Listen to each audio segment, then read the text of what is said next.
देर रात एक दुकानदार अपनी दुकान बंद कर ही रहा होता है कि इतने में कुत्ता आता है। कुत्ते के मुंह में कागज का टुकड़ा होता है। दुकानदार उस कागज के टुकड़े को खोलकर देखते है, उसमें कुछ पैसे और सामान की लिस्ट होती है। दुकानदार समझ जाता है कुत्ते को सामान चाहिए।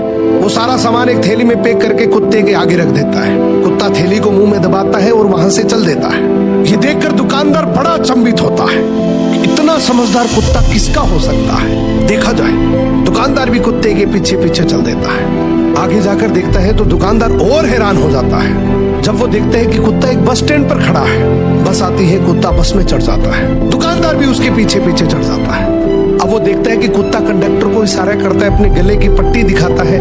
पट्टी में भी एक कागज का टुकड़ा होता है, उसमें पैसे और कुत्ते के स्टॉप का एड्रेस होता है। अब जैसे ही स्टॉप आता है कुत्ता उतर जाता है। दुकानदार भी उस स्टॉप पर उतर जाता है और इसकी एक्साइटमेंट और बढ़ जाती है कि आखिर इस कुत्ते का मालिक कौन होगा।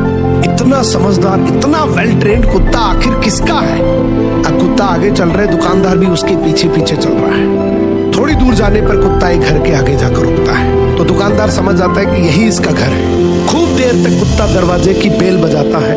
अंदर से दरवाजा खुलता है, उसका मालिक बाहर आता है और जैसे ही मालिक बाहर आता है वो कुत्ते को जोर से डंडे से पीटने लग जाता है। अब दुकानदार से रुका नहीं गया, बोला भाई साहब क्या कर रहे हो, इतना समझदार, इतना वेल ट्रेन्ड कुत्ता और आप इसको डंडे से मार रहे हो।